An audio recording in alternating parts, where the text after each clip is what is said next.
haven't been getting too much recognition for it. A couple of the weeks they didn't stream, a couple of the weeks they did stream, but already an early fight for a supply crate, and that team backing off now. Now, are these guys like hiding a strat to not make them come all the way out at the top? Or are they just playing their normal game? Because it doesn't feel like they're as flashy or have like the biggest repertoire compared to other duos, but they're here week after week. Yeah, that's true, for sure. We'll have to find out. We're also going to find out quickly what Kiriachi and Letwick do onto what must be Wolfies and Lecce. I'm not exactly sure. But he's going in, and he's going in quick onto the box of whatever opponent is laying weight down below. It is them. And right now they're at a disadvantage, and we've seen the only weakness these guys can have is that early game fight week after week at the agency, lost at the very bad positions in that POI, now in a bad position, but somehow, some way Wolfies finds it to go all the way up a few layers, and now him and Lecce have height. The fight's not stopping though. Everyone's now on metal. Wolfies left on 100 brick mats. This is looking kind of tragic for them. They're in a good position of pressure, but they're not getting any results out of this, and there's someone on ultimate height. I think that's actually Kiriachi all the way up there. Skins being similar, hard to tell. But now the disengage is coming. Lecce, I'm not sure if that was fall damage or a combination of pressure, rifle damage. He goes down, and I haven't seen Wolfies clutch it out just yet in the finals by himself from this point without a reboot. So, and there's another team on the other side, and Kiriachi and Letwick, you know, are so aggressive. They won't let this go down. So time and time again, it's the early game fights in the finals that cost them.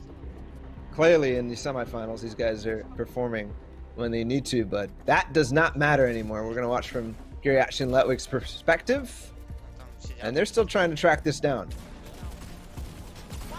Now it's almost over, and that's Wolfies eaten up. You can't have a third teammate to come over, reboot you. It's duos. These guys are gone. They're down. Game one is over, and the question is, this is the second home they've kind of been evicted from. Are they going to come back and try to pay rent again, try to just, you know, fight it out?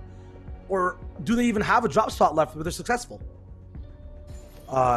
Age-wise, could be in different places in their life, but in the grotto, we have a little bit of a replay. Aqua Stompy. We have comms with them unless we're watching a different stream. If that's the case, that's really cool. But I hear Wolfies and Lecce on all sides, and also a possible base to push and wood right in front of them. Yes, they're going to go for it. And I think this is important. And good timing for this too. Right before this surge starts to activate and before they start getting ticked. But the difficulty here, unless an RPG hits, which it does, it's very tricky to get damage done in these box-to-box, same level fights so close, because the builds are so accurately placed, the reaction times are so fast, it's very hard to spit any type of SMG ammo through. But now, just off of that 100 damage, they're only 41 above again, which means everyone else on the map is still working. But they did get center zone in third, which is so critical. They don't have to worry about this at all. They can take the fight as long as they want, because they're going to get a good position in that fourth zone and set up for fifth too. So not too concerned about anything right now, except making sure that they stay alive. How many resources does it take to stay alive right now, and how many will they have left for afterwards? A nice wall kind of grabbed the first shot, missing, but that's a knock onto that soccer skin all the way over at the middle of the map. At Central, they get a duo. Now everyone's looking over, but that's 400 total damage. They're set free. Yeah, and that was Mage and Castery, the first week winners.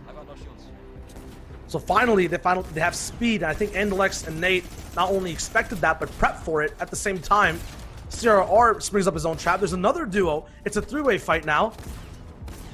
And the third party's hot and heavy, but Nate gets a big pump into the head. Andalex, already low HP, gonna be tough for him to clutch this out. Who is the third duo here? That is the big question. It's hard finding Astro SMZ, so if I've ever seen a more stacked three-way fight in Fortnite history, I think this might be it. And for sure, it's an instance of 70 people, the glass just full to the brim of how many players can be alive in this zone right now. And no one's going down. Half the zone's gonna be set up in Wailing or Weeping Woods over here at the bottom side, the south side of the map, so it'll be a little bit more safe with the tree cover. But the rest is kind of free fighting. There's gonna be no big mountains to kind of hide behind. This side of the map is just so free, natural low ground. We'll see Astro Hardfine actually going down. This is way after that Sweaty Sands fight. That was replays. Now he's gonna be left in a clutch position. No shields either.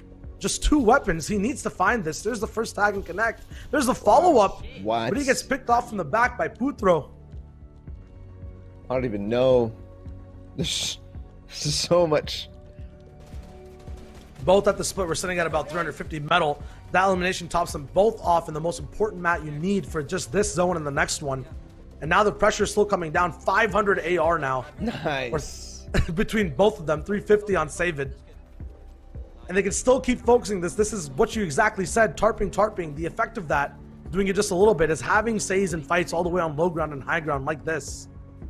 Just 38 damage above, though, even after that Elim and after the ones they got before. You said the hardest lobby possible. That could 100% be true. And looking for a launch pad above people's tarps might be very difficult. Only having one, they have to be very precise as to where they place it. And it looks like possibly they have none. Scully dropping down one layer, save it, asking him to come up one. And Tayson and Janice on another layer, up slightly higher than them, but they do make it over to 6 zone, but don't move any further. Where does this go? Does it actually use the dead side? 29 below. It's going to start activating, but it's going to be a smaller surge. Only 36. Here's the active warning, and now 41 above. This is perfect in endgame. Finding these bushes, so many chances for impacts, and also getting up the surge tags. And it goes max distance for everybody in the lobby. And looking at the elimination feed, there's no one actually crazy popping off. There's no one all the way up in the lead. Every stream we've tuned in with has just been about 100, 200 damage above Storm Surge. So the leaderboard's looking so ever close. And Kaizen's going down, so Clement has to clutch once again. I think it was possibly Astro who got that elimination, missed that name. But the floppers are going to be popped here. His final one is left in his inventory. He's looking for mats, finds them. Tries to get in the zone, but he just has 10 seconds now to find some way, a miracle, to happen.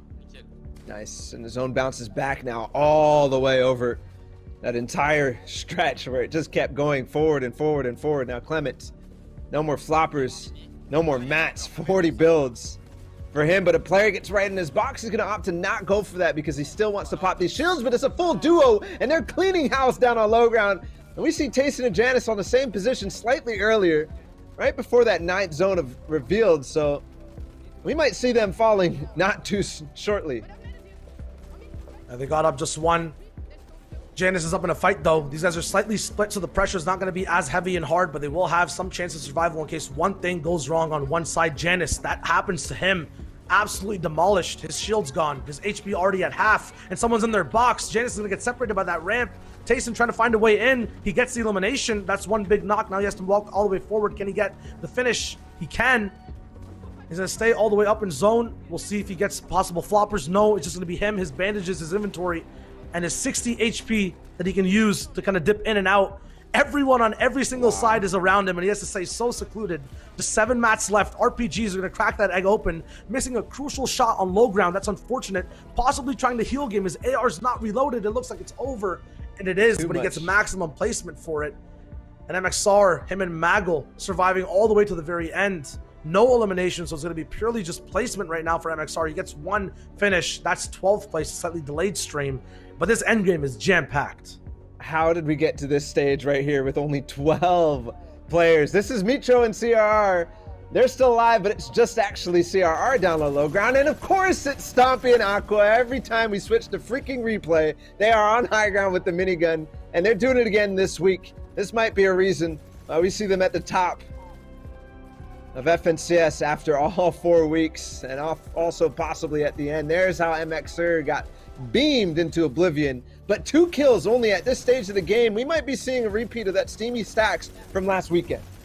At the same time, 2 eliminations, walking all the way forward in the 9th zone with a minigun. That's what I talk about when I say high elimination games, the potential. Getting an RPG off of that as well, dropping the minigun. Not sure what his ammo count was, but possibly too low. 14 players. We'll see how many more they get.